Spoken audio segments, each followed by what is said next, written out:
गौरा के बौरहवा दुल्हवा सबके दीवाना बनवले बा।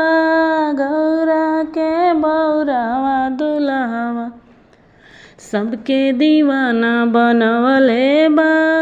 अपने खाला भंगिया धतुरवा, अपने खाला भंगिया धतुरा गौरा के पूड़ी छनवले बा। अपने खाला भंगिया धतुरवा गौरा के पूड़ी छनवले बा। गौरा के बौरहवा दुल्हवा सबके दीवाना बनवले बा। गौरा के बौरहवा दुल्हवा दीवाना बनवले बा। अपने सूते कुशासनवा गौरा के सेज लगवले बा। अपने सूते कुशासनवा गौरा के सेज लगवले बा। गौरा के बौरहवा दुल्हवा सबके दीवाना बनवले बा। गौरा के बौरहवा दुल्हवा के दीवाना बनवले बा।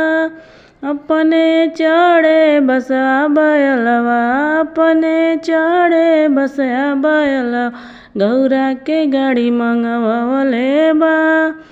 अपने चढ़े बसा बैलवा गौरा के गाड़ी मंगवले बा। गौरा के बौरहवा दुल्हवा सबके दीवाना बनवले बा। गौरा के बौरहवा दुल्हवा सबके दीवाना बनवले बा। अपने पहिने मृग कछाला, पहिने मृग कछाला गौरा के साड़ी मंगवले बा। ने पहिने मृग कछाला गौरा के साड़ी मंगवले बा।